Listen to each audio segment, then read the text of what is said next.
ನಾಡಿನೆಲ್ಲೆಡೆ ಗೌರಿ ಗಣೇಶದ ಹಬ್ಬದ ಸಂಭ್ರಮ ಜೋರಾಗಿದೆ. ಇದರ ವಿಶೇಷವಾಗಿ ಬಸವನಗುಡಿಯ ದೊಡ್ಡ ಗಣಪತಿ ದೇವಸ್ಥಾನದಲ್ಲೂ ಕೂಡ ಸಂಭ್ರಮ ಜೊತೆಗೆ ವಿಶೇಷವಾದ ಪೂಜೆಗಳು ನಡೀತಾ ಇದೆ.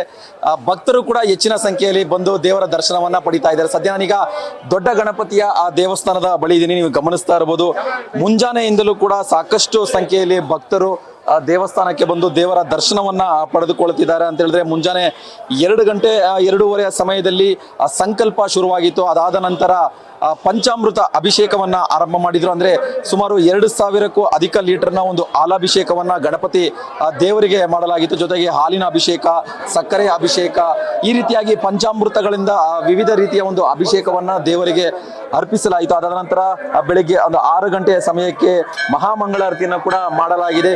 ಸೊ ಅಲ್ಲಿಂದ ಕೂಡ ನಿರಂತರವಾಗಿ ಸಾಕಷ್ಟು ಭಕ್ತರು, ಅಂದ್ರೆ ದೊಡ್ಡ ಗಣಪತಿಯ ಒಂದು ದರ್ಶನ ಪಡೆಯೋದಕ್ಕೆ ಬೆಂಗಳೂರಿನ ವಿವಿಧ ಭಾಗಗಳಿಂದ ಭಕ್ತರು ಬರ್ತಾರೆ. ಸೊ ಹಾಗಾಗಿ ಮುಂಜಾನೆಯಿಂದಲೂ ಕೂಡ ನಿರಂತರವಾಗಿ ಹೆಚ್ಚಿನ ಸಂಖ್ಯೆಯಲ್ಲಿ ಭಕ್ತರು ಬಂದು ಗಣೇಶನ ದರ್ಶನವನ್ನ ಪಡೆದುಕೊಳ್ತಾ ಇದ್ದಾರೆ ಅಂತ ಹೇಳಿದ್ರೆ, ಇಡೀ ದಿನ ರಾತ್ರಿ 10 ಗಂಟೆಯಿಂದ 11 ಗಂಟೆಯವರೆಗೂ ಕೂಡ ನಿರಂತರವಾಗಿ ಭಕ್ತಾದಿಗಳು ದೇವಾಲಯಕ್ಕೆ ಭೇಟಿ ಕೊಟ್ಟು ದೇವರ ದರ್ಶನವನ್ನ ಪಡೆದುಕೊಳ್ತಾರೆ. ಜೊತೆಗೆ ಗುರುವಾರ ಅಂತಂದ್ರೆ ಪಲ್ಲಕ್ಕಿಯ ಉತ್ಸವ ಇರುತ್ತೆ. ಈ ಹಿನ್ನೆಲೆಯಲ್ಲಿ ನಾಳೆ ಕೂಡ ಬಸವನಗುಡಿಯ ದೊಡ್ಡ ಗಣಪತಿಯ ದೇವಾಲಯದಲ್ಲಿ ಒಂದು ಹಬ್ಬದ ವಾತಾವರಣ ಇರುತ್ತೆ. ಜೊತೆಗೆ ಹೆಚ್ಚಿನ ಸಂಖ್ಯೆಯಲ್ಲಿ ಭಕ್ತರು ಕೂಡ ಭಾಗವಹಿಸಿ ಈ ಒಂದು ಸಂಭ್ರಮದಲ್ಲಿ ಭಾಗಿಯಾಗಿ ದೇವರ ದರ್ಶನವನ್ನ, ದೇವರ ಅನುಗ್ರಹವನ್ನ ಕೂಡ ಪಡೆದುಕೊಳ್ತಾರೆ.